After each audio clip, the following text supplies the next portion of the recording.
নমস্কার আমার প্রিয় বন্ধুরা, তোমরা সবাই কেমন আছো? আশা করছি ভালো আছো, ভালো থাকবে, আমার ভিডিও দেখতে থাকবে। আজকে আমি তোমাদের দেখাচ্ছি বাটা মাছের ঝোল। এই যে এখানে বাটা মাছ নিয়েছি, কেটে ধুয়ে ভালো করে এখন আমি লবণ হলুদ মাখাবো।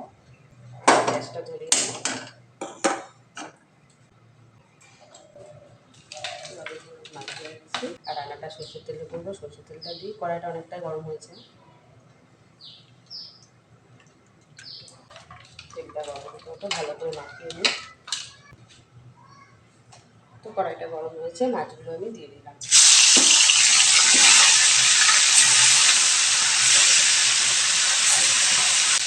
তো আমি উল্টিয়ে দিচ্ছি।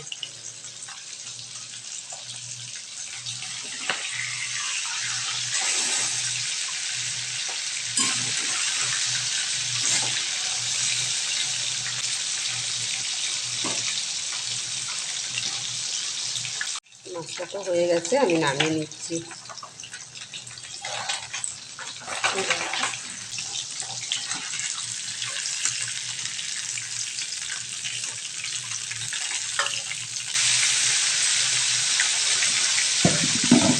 মাছগুলো সব ভাজা হয়ে গেছে, আমি সব নামিয়ে নিচ্ছি।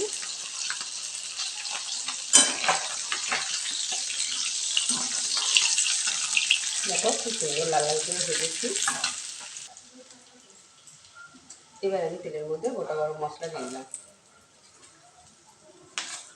তেজপাতা দিয়ে দিচ্ছি, একটু শুকনো লঙ্কা দিয়ে দিচ্ছি। কড়াইটা খুব গরম হয়ে গেছে, গ্যাসটা একটু কমিয়ে দিচ্ছি।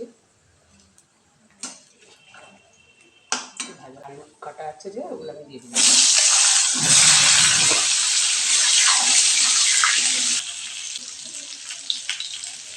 ভাজার সঙ্গে সঙ্গে লবণটা দিয়ে দিলাম।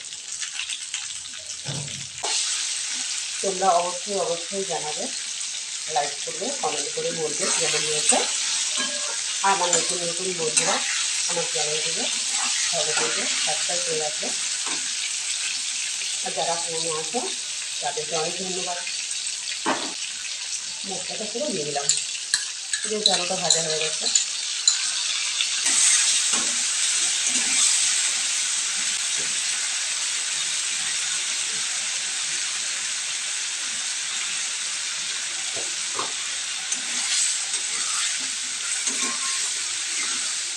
পাঁচ মিনিট মতো আমি কষাবো এটাকে।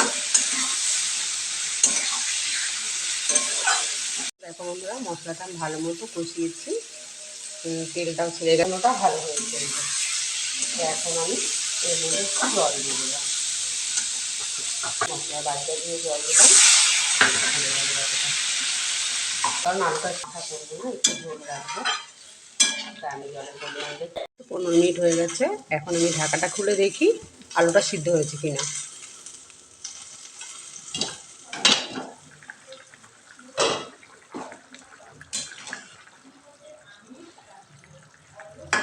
আলু সিদ্ধ হয়ে গেছে। তো এর মধ্যে আমি ধনের গুঁড়ো, ভাজা ধনের গুঁড়ো একটু দিয়ে দিচ্ছি।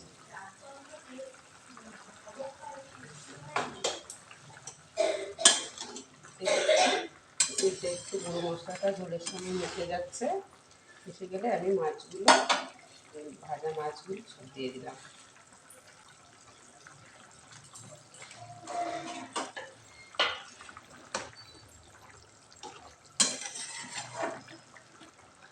আমি বলেছি বেশি মাখা মাখা করবো না, এরকম থাকবে। 5 মিনিট ফুটতে দেবো। এর মধ্যে আমি একটু গরম মশলা দিয়ে দিচ্ছি। যদি আমরা এই গরম মশলা ব্যবহার করি, তোমরাও খেতে পারো, খুবই ভালো।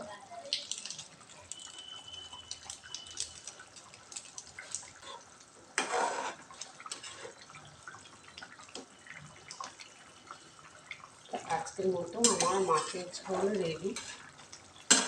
তোমরাও বাড়িতে এভাবে বানিয়ে ফেলবে বাটা মাছের ঝোল। তো বন্ধুরা, কমেন্ট করে সবাই বলবে কেমন হয়েছে। আর আমার চ্যানেলটিকে সাবস্ক্রাইব করে রাখবে, লাইক করবে, আমার ভিডিও দেখতে থাকবে। সবাই সুন্দর থাকবে, ভালো থাকবে, আর আমার ভিডিও দেখবে।